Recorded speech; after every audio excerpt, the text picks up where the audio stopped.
All right, let's go to the Midwest. The battle for the jeweled shillelagh, whatever the hell that is. USC at Notre Dame. Now, here's the thing.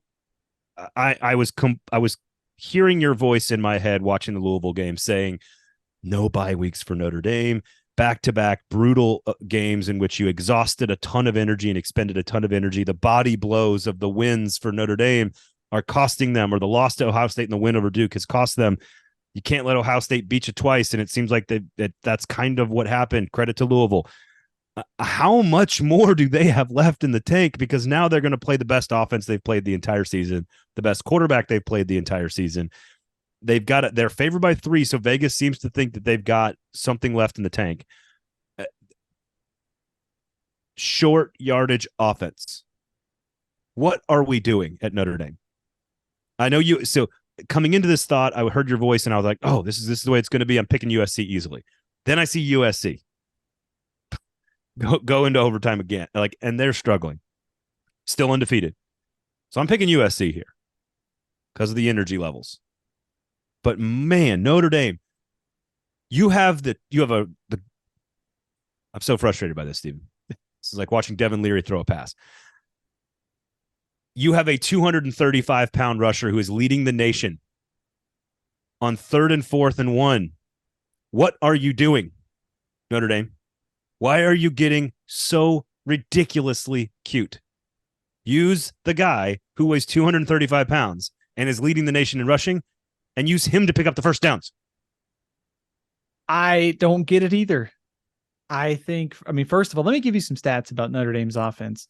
Last 3 games, averaging 18 points a game and 5.3 yards per play. They are 6 of 28 on third downs in their last couple games. So the offense has been slowly trending in the wrong direction.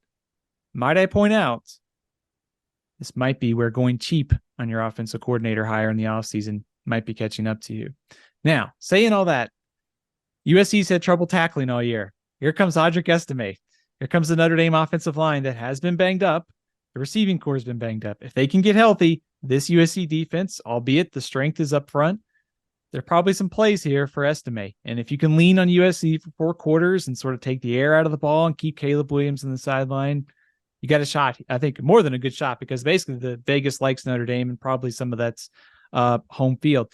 I think on the USC sideline, I think my theme is the season starts right now for you. You've had 6 games to kind of mess around, and they've kind of done that with Arizona State and Colorado, and they played terrible against Arizona.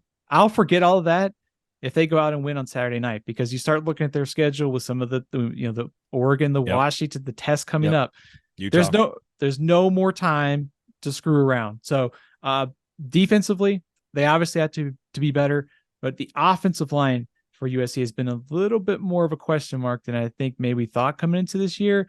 And when you look at Notre Dame, they have only 11 sacks this year. So something has to give here. I think if you're Notre Dame, you're going to have to get some pressure on Caleb Williams and try to keep him in the pocket. He did a good job with mobility last week. And then I think for USC, like defensively, if this group is going to be improved at all this year, it has to start on Saturday night. So I actually I like USC. I think it's obviously Notre Dame's 8th game of the year, 4th straight primetime showdown. So there might not be enough in the tank for this one.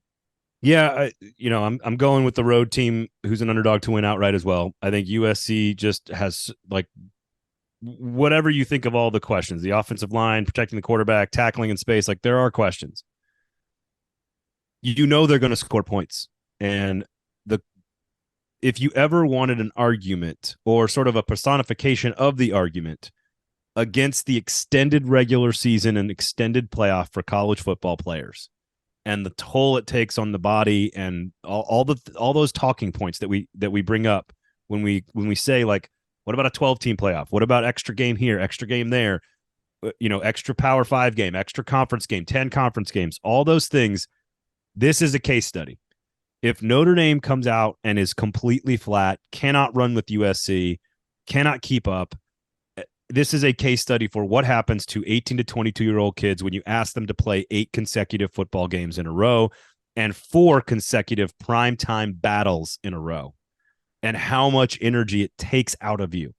And so I like USC. I think they've had less energy.